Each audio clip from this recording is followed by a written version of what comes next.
संभाजीनगर तालुक्यातील कोथळी या गावामध्ये श्री रामचरित्र मानस कथा सप्ताहाचा कार्यक्रम पार पडलेला आहे, संपन्न झालेला आहे आणि या ठिकाणी भाविकांचं उत्स्फूर्त प्रतिसाद या ठिकाणी लाभलेला आहे।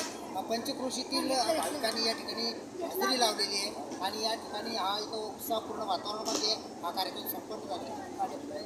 या ठिकाणी महाराज यांच्या प्रतिक्रिया या कार्यक्रमाच्या रूपरेषे संदर्भामध्ये कार्यक्रमाच्या रूपरेषेच्या संदर्भात आपण प्रतिक्रिया जाणून घेऊया।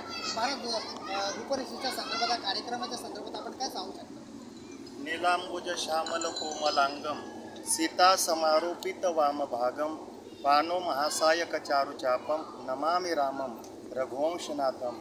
या भगवान परमात्म्याच्या प्रागट्य दिनानिमित्त, प्रभू रामचंद्रांच्या प्रागट्य दिनानिमित्त चालू असणारा अखंड हरिनाम सप्ताह तथा श्रीराम कथा ज्ञानयज्ञ सोहळा गेल्या 25 वर्षापासून ही परंपरा श्री क्षेत्र मुक्ताईनगर, श्री क्षेत्र कोथळी या ठिकाणी सर्व ग्रामस्थांच्या वतीने या ठिकाणी पार पडत असतो।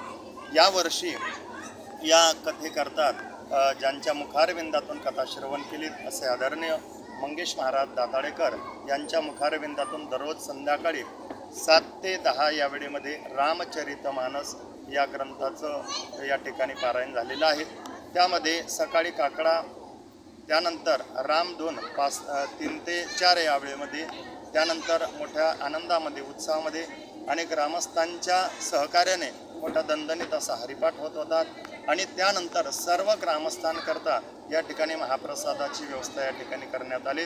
आज रामनवमी असल्यामुळे सर्व भाविकांकरता या ठिकाणी फराळाची व्यवस्था करण्यात आली आणि सर्वांच्या सहकार्यामुळे हा सप्ताह सिद्धीस गेलेला आहे।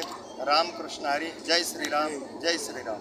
हा भाऊ, आपण या रामचरित्र मानस कथा सप्ताहाचं आयोजन केलेलं आहे आणि अतिशय या कथा सप्ताहाला एक उत्स्फूर्त प्रतिसाद भाविकांचा मिळालेला आहे।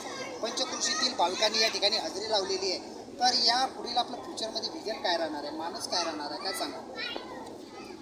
यानंतर आम्हाला अशी आशा आहे की हा कार्यक्रम हा गावाचा मदत होता, यानंतर आपण पंचक्रोशीमध्ये गेला पाहिजे आणि जास्तीत जास्त संख्या भाविकांची इथे राहिली पाहिजे।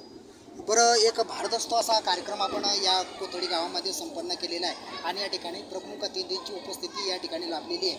तर आपलं या कार्यक्रमाचं श्रेय आपण कोणाला द्याल, काय सांगा? ग्रामस्थ मंडळी कोथळी। आपण ग्रामस्थांना काय आवाहन करू शकता? ग्रामस्थांना आम्ही असं आवाहन करू, हे मुक्ताबाईचं गाव आहे, तर जास्तीत जास्त भाविक तयार झाले पाहिजे यापुढेही, असं आम्हाला आशा आहे। बरं, पूर्ण महाराष्ट्र हा संतांची भूमी आहे आणि या ठिकाणी चांगल्या प्रकारचा हा भारदस्त असा कार्यक्रम या ठिकाणी संपन्न झालेला आहे आणि एक विचारधारा जनसामान्यांपर्यंत पोहोचलेली आहे। आपलं चॅनल त्यांना सहकार्य करणार आहे। आपल्या TV24 नॅशनल न्यूजतर्फे त्यांच्या पुढील भावी वाटचालीस हार्दिक शुभेच्छा। Jyotilal Suravade, TV24 national news chief editor. Jai Shriram.